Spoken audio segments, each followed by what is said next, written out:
राहुल गांधी का एक सेनापति है, उसने एक प्लान बनाया और उस प्लान के बाद भारतीय जनता पार्टी की कुर्सी हिल गई, भाजपा सरकार की कुर्सी हिल गई, चूल्हे हिल गई भाई साहब। आलम यह कि शाह साहब के लाडले को आजकल नींद नहीं आ रही होगी, बड़े उल जुलूल बयान दे रहे हैं। यहां तक कि सदन के भीतर भी शाह साहब के लाडले की नींद उड़ाने वाला वक्तव्य राहुल गांधी के उस सेनापति ने दे दिया उस प्लान के बाद। और मजे की बात यह है कि आज की तारीख में मोदी साहब हो या फिर कि शाह साहब हो, पूरी गुजरात लॉबी हो या फिर कि इनके तमाम सिपह सलार हो, सबकी आंखों में राहुल का यह सेनापति खटकने लगा है। कौन है राहुल गांधी का यह सेनापति? क्या है उसका प्लान? एक तरफ भारतीय जनता पार्टी जब पश्चिम बंगाल में सेंधमारी करने की कोशिश कर रही है, तो दूसरी तरफ कैसे भाजपा की एक सरकार अपनी उल्टी गिनती गिननी शुरू कर चुकी है, आज इसी बात का विश्लेषण करेंगे। नमस्कार, मैं स्वप्निल और आप मुद्दा देख रहे हैं। दोस्तों, आगे बढ़ें उससे पहले वही छोटी सी अपील। मुद्दा इन दिनों एक गंभीर आर्थिक संकट से जूझ रहा है। एक तरफ हमारे मेन बैंक अकाउंट फ्रीज चल रहे हैं, तो दूसरी तरफ हमारे 2.5 साल पुराने चैनल को हमसे लंबे समय तक छीन कर रखा गया था। ऐसे में डे टू डे ऑपरेशंस में मुद्दा को काफी मुश्किलों का सामना करना पड़ रहा है। लिहाजा आपसे गुजारिश है, यदि आप चाहें, यदि आप सक्षम हो, तो छोटी छोटी मदद मुद्दा की जरूर कीजिएगा। इसके लिए आप स्क्रीन पर दिख रहे QR कोड या फिर के नीचे दिख रहे UPI नंबर का इस्तेमाल कर सकते हैं।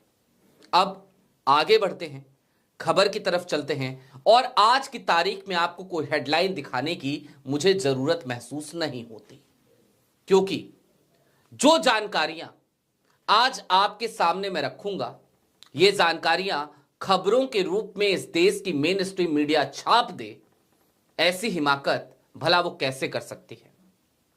भले ही पीएमओ के अंदर बैठे, भीतर बैठे हिरेन जोशी साहब आजकल किसी गुप्त जगह पे चले गए हों, आजकल उनकी तरफ से इनपुट आने थोड़े कम हो गए हों, कुछ दिनों तक तो बिल्कुल ही नहीं आ रहे थे, उसके बावजूद ऐसी हिमाकत मेन स्ट्रीम मीडिया करेगी नहीं।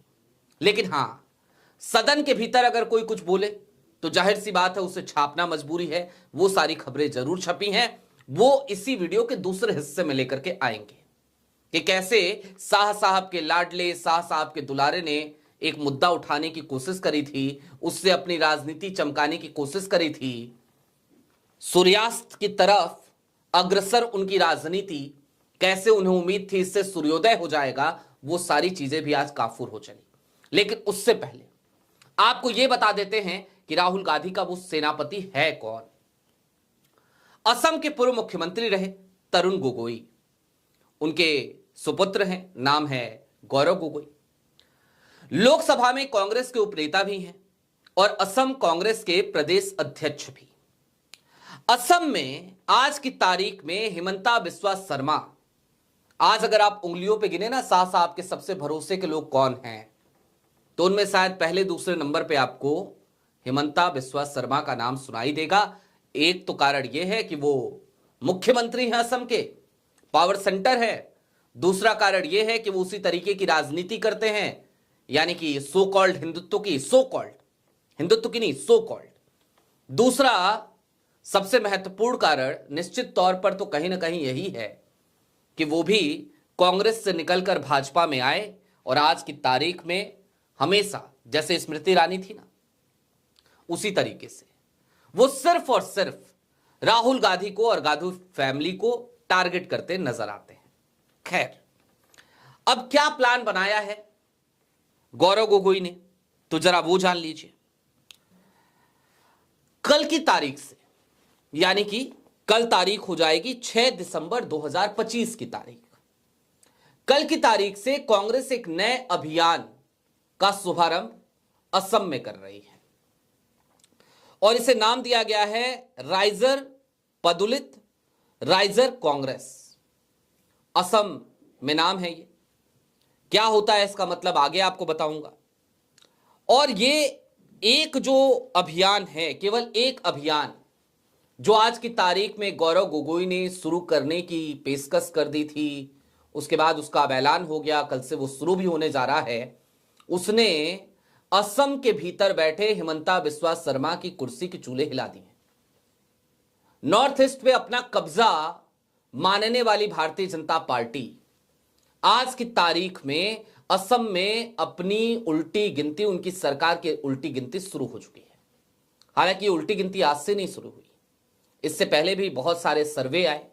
उन तमाम सर्वेक्षण में ये बात आमतौर पर कही गई, ये आंकड़ा सामने से आता हुआ नजर आया कि आज की तारीख में भारतीय जनता पार्टी की सरकार अपनी विश्वसनीयता खोती हुई नजर आ रही है। वहीं दूसरी तरफ कांग्रेस और उसका गठबंधन वो तेजी से आगे बढ़ रहा है।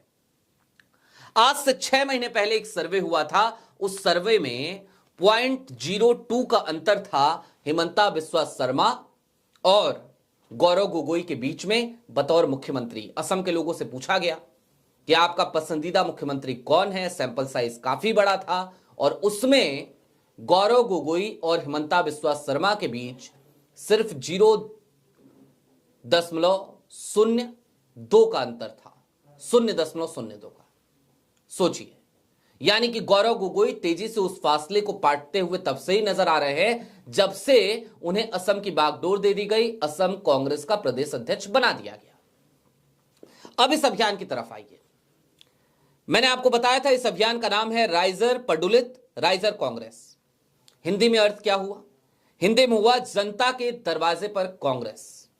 और जनता के दरवाजे पे कांग्रेस का मतलब क्या है?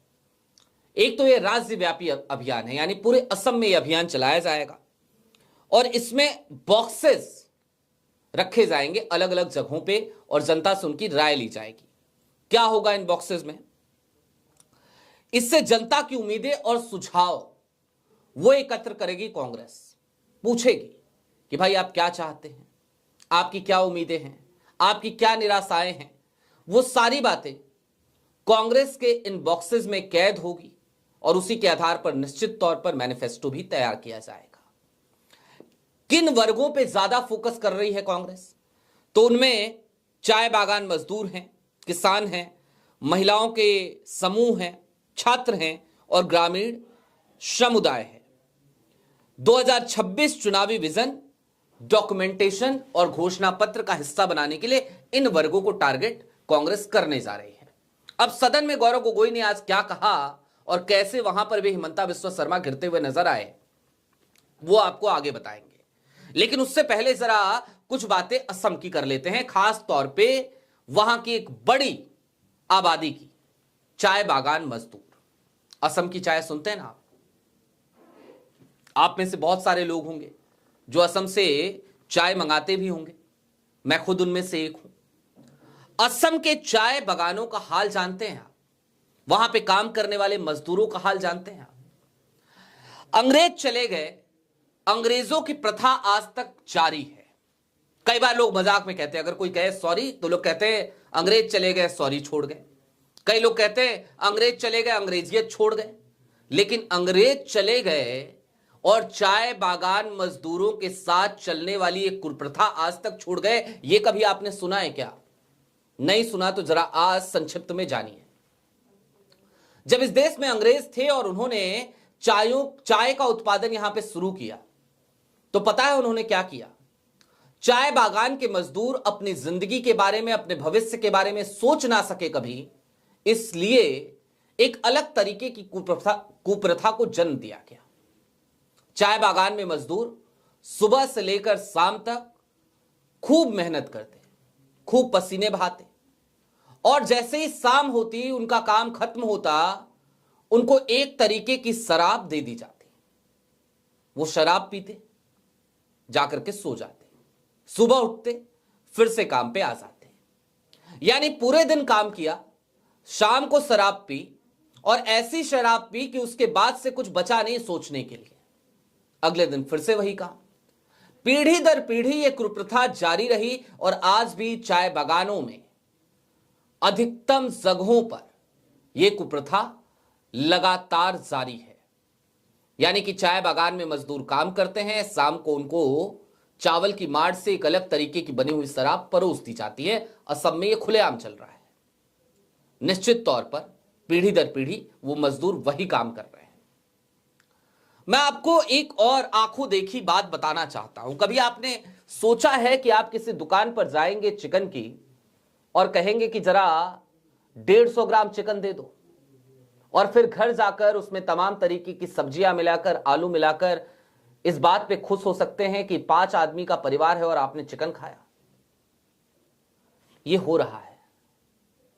एक अंडे को घर ले जाकर उसे उबालकर आलू और अंडे की सब्जी बनाकर 5 लोगों के परिवार में बांटकर असम के ये चाय बागान के मजदूर यही कहते हैं कि आज हमने अंडा खाया। इस तरीके की गरीबी, इस तरीके की मुफलिसी, इस तरीके की मजबूरियां असम में आज भी चाय बागान के मजदूर झेलते हैं। और ऐसा नहीं है कि सिर्फ भाजपा की सरकार में झेल रहे, नहीं, मैं फिर कह रहा हूं, अंग्रेज चले गए, तमाम कुप्रथाएं छोड़ गए और आज तक चाय बागान के मजदूरों की स्थिति में कोई सुधार वहां पर देखने को नहीं मिला। इस वर्ग को अब कांग्रेस अपने साथ जोड़ना चाहती है। इतना ही नहीं, खैर एक बात और, इससे पहले कभी किसी ने चाय बागान के मजदूरों को इस तरीके से जोड़ने की कोशिश की हो या उनको प्राथमिकता दी हो, ऐसा भी उदाहरण देखने को असम में मिलता नहीं है। खैर, आज ये हो रहा है, अच्छी बात है, अच्छी कोशिश है, अच्छी पहल है। गौरव गोगोई को इसके लिए बधाई। इसके अलावा जुबिन गर्ग, मरहूम गायक, जब जुबिन गर्ग की संदिग्ध हालत में सिंगापुर में मौत हुई तो हिमंता बिस्वा शर्मा ने खूब छाती पीटी। बात इतर है, जिन लोगों को उन्होंने गिरफ्तार कराया उनमें से जो प्रमुख लोग थे उनकी तस्वीरें हिमंता बिस्वा शर्मा की धर्मपत्नी के साथ अक्सर दिखाई देती थी, रिंकी भुवन शर्मा के साथ। वो तमाम तस्वीरें हमने आपको पहले भी दिखाई हैं। आज की तारीख में यह मुद्दा असम से निकलकर देश की सबसे बड़ी पंचायत में गूंजा, यानी कि लोकसभा में गूंजा। किसने उठाई ये मांग? गौरव गोगोई ने। गौरव गोगोई ने सीधे तौर पे कहा कि जिस तरीके से जुबिन गर्ग की मौत हुई है वो संदिग्ध परिस्थिति है, उसकी एक तरफ तो सही तरीके से जांच होनी चाहिए, तो दूसरी तरफ उन्होंने ये कहा कि जुबिन गर्ग एक ऐसे गायक थे और अगर उनकी गायकी को हटा करके भी उनकी प्रतिभा को देखना हो या फिर कि इस देश में, इस समाज में उनके योगदान को देखना हो तो उनके सामाजिक कार्यों का अवलोकन करना पड़ेगा। तो ऐसे में वो एक जायज हकदार हैं भारत रत्न के, और आज देश की सबसे बड़ी पंचायत में राहुल गांधी के सेनापति यानी कि गौरव गोगोई ने जुबिन गर्ग के लिए भारत रत्न की मांग की है। कुल मिलाकर चलते चलते इस बात को समझिए कि जिस तरीके से कांग्रेस अब एक स्ट्रेटजी बनाते हुए गठबंधन के तमाम दलों को साधते हुए असम में हिमंता बिस्वा शर्मा को चैलेंज कर रही है, हिमंता बिस्वा शर्मा की सरकार अपनी उल्टी गिनती गिनना शुरू कर चुकी है। वहां के रहने वाले तमाम लोग यही कहते नजर आ रहे हैं।